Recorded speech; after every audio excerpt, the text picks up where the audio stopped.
Pemirsa, lonjakan suara Partai Solidaritas Indonesia tentunya dalam proses rekapitulasi yang dilakukan oleh KPU ini terpantau mengalami lonjakan yang cukup signifikan. Nah, kita akan lihat juga tentunya bagaimana hal ini menjadi sorotan banyak pihak, terlebih jika kemudian hasil suara ini dibandingkan dengan hitung cepat berbagai lembaga survei ini mengalami perbedaan yang cukup jauh juga. Kita lihat bersama.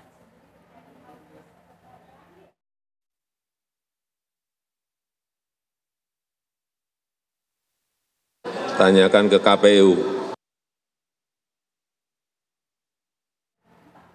Baik, tanyakan ke KPU. Cukup singkat jawaban dari Presiden Joko Widodo. Kemudian ketika rekan-rekan media ini meminta komentarnya, meminta pendapatnya. Pak, bagaimana kemudian melihat lonjakan kenaikan yang didapatkan oleh PSI, terutama menjelang akhir pekan lalu, yang ini juga membuat masyarakat ini terkaget-kaget. Bahkan saat ini, atau setidaknya hingga siang tadi, angkanya mencapai 3,13%. Kalau kita lihat juga bagaimana hasil prediksi ataupun juga hasil dari quick count, lembaga survei ini memang memberikan angka yang didapatkan oleh PSI itu di bawah 3%. Kami akan ajak Anda nanti untuk bisa mendengarkan bagaimana pandangan dari PSSI, memberikan tanggapan, PSI maksud saya, memberikan tanggapan terhadap pandangan juga dari masyarakat dan juga bagaimana suara P3 merupakan salah satu pihak yang mempertanyakan ini, bahkan juga akan membawa ini kepada hak angket.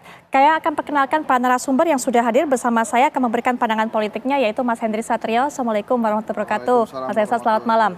Ya. Mbak Pupi. Kemudian juga sudah bergabung para narasumber lainnya tentunya dari PSI, yaitu ada Jubir PSI, ada Mas Dede Prayudi. Selamat malam Mas Dede.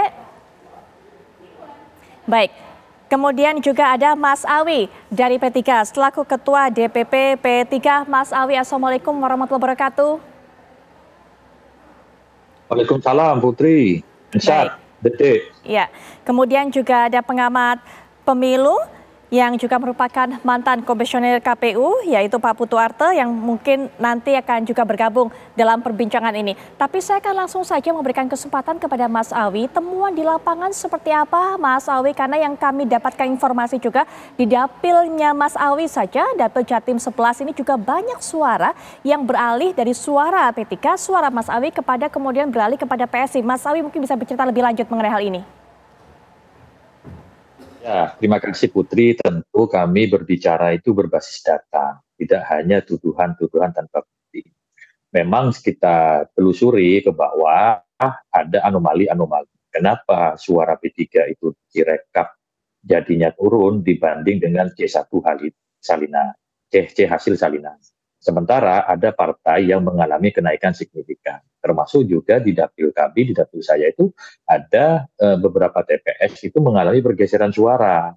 Tidak hanya ke salah satu partai, tapi ada beberapa partai, termasuk salah satunya PSI. Tetapi itu sudah kita laporkan ke Bawaslu dan diproses. Nah, yang bisa melakukan seperti itu kan tidak semua orang bisa, karena keterbatasan akses informasi, karena keterbatasan akses daerahnya untuk datang ke kantor Bawaslu itu kan bukan perkara mudah dan tidak sesederhana kan misalkan kabupatennya itu luas, sementara terjadi pergeserannya di pelosok. Nah, beruntung kami melakukan tahapan-tahapan yang kami lakukan itu. Nah, setelah kita telusuri ternyata memang ada anomali-anomali. Contohnya ya, berulang kali kami sampaikan, penurunan suara P3 itu bukan persoalan persentasenya, tetapi jumlah suara yang masuk itu turun.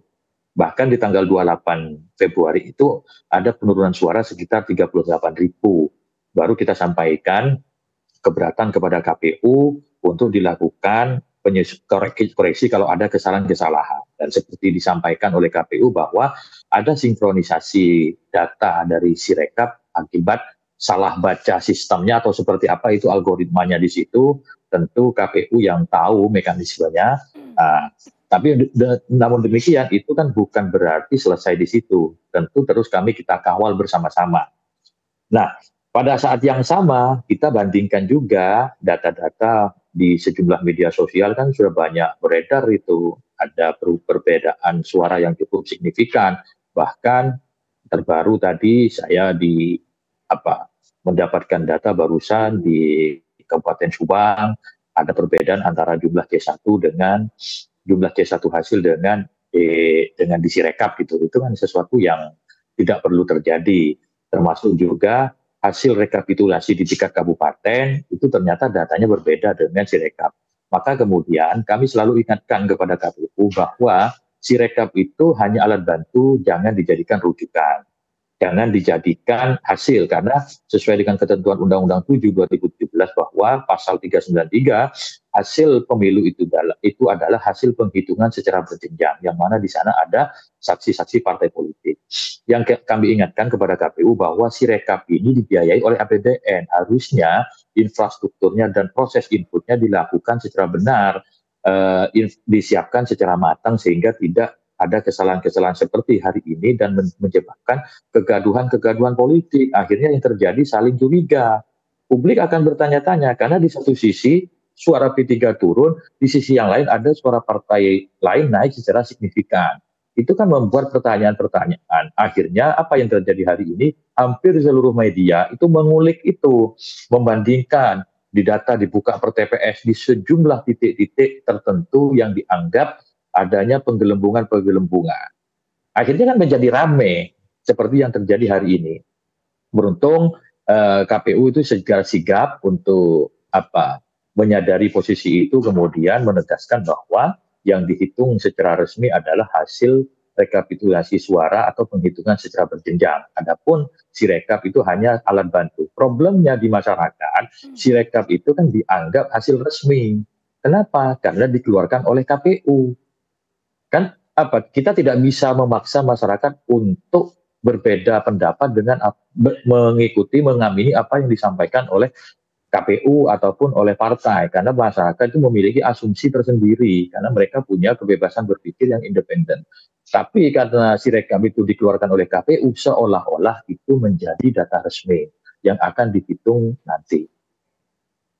Baik, Mas Awi, kami pahami apa yang Mas Awi katakan tadi, perbedaan data dari Sirekap, kemudian ini bisa menyebabkan salah persepsi di kalangan masyarakat, kemudian juga adanya penurunan suara P3, kemudian di sisi lain ini ada suara partai yang meningkat. Langsung saja mungkin saya katakan PSI, tapi pertanyaan saya, kalau tadi memang hanya sejumlah asumsi dugaan, Mas Awi yang memiliki tim juga yang terus mengawasi hasil rekapitulasi, penghitungan juga di berbagai tingkat, apakah menemukan ada korelasi antara penurunan suara P3 dengan peningkatan suara PSI itu, Mas Awi?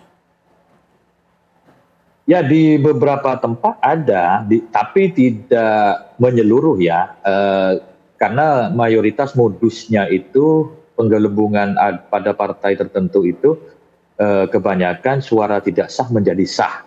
Nah, itu yang terjadi. Memang secara tidak langsung itu tidak berpengaruh kepada P3, secara langsung tidak berpengaruh, tetapi secara tidak langsung itu berpengaruh. Karena apa? Ketika suara sah itu naik, maka otomatis komposisi persentase 4% itu jumlah suara yang dibutuhkan juga semakin meningkat. Karena suara sahnya meningkat, awalnya yang suara tidak sah menjadi sah. Nah, hal modus-modus seperti itu yang terjadi hampir di semua TPS yang ada di Indonesia. Dan data-datanya sudah kami kumpulkan dan kita bandingkan. Dan ada juga suara P3 yang hilang seperti kami ceritakan di dapil kami itu yang kemudian berhasil kita kembalikan. Baik, Mas Hensat melihat hal ini seperti apa? Ada kegaduhan juga di kalangan masyarakat, bukan hanya partai saja seperti Mas Awi, bukan para caleg saja, tapi masyarakat juga melihatnya kok bisa ya melonjak seperti ini cukup tinggi hanya dalam hitungan waktu yang tidak terlalu lama? Ya, jadi kalau kita lihat quick count kan memang PSI ya, itu berada jauh sekali di ambang batas 4%. Sementara margin of error quick count ini kan plus minusnya 1%. Jadi memang secara hasil quick count itu tidak mungkin PSI lolos ke Senayan. Jadi kalau kemudian PSI percaya bahwa hasil Pilpres adalah demikian, gitu ya, Prabowo yang menang. Jadi seharusnya di Pileg juga dia percaya hasil quick count. Jadi quick count ini bukan survei. Nah, apa yang terjadi saat ini menurut saya harusnya memang dipertanyakan oleh partai-partai politik itu. Karena kan memang quote on quote ini kasar sekali terjadinya, dan di media sosial banyak sekali yang menaikkan gambar C1 atau C1 salinan itu ya, yang tadi Bang Awi sampaikan bahwa dari tidak sah menjadi sah dan Betul. menjadi sahnya itu luar biasa banyak. Nah itu juga harus dijawab oleh KPU dan Bawaslu sih. Tapi bila ini kalau secara teori ya, bila kekuasaan memang bermain dalam sebuah kompetisi maka yang benar bisa jadi salah, yang salah jadi benar, yang rendah jadi tinggi, yang tinggi jadi rendah. Gitu, hal itu bisa terjadi.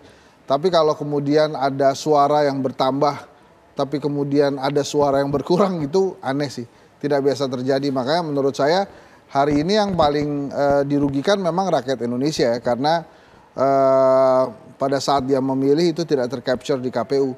Tapi menurut saya yang patut menjaga suara rakyat itulah partai politik peserta pemilu. Jadi kalau kemudian P3 dirugikan ya P3 harus marah. Kalau PKS dirugikan ya PKS harus marah. Kalau PDI Perjuangan dirugikan ya PDI Perjuangan juga harus marah. Termasuk partai-partai lain seperti Golkar, Gerindra dan lain-lain silakan saja bersuara.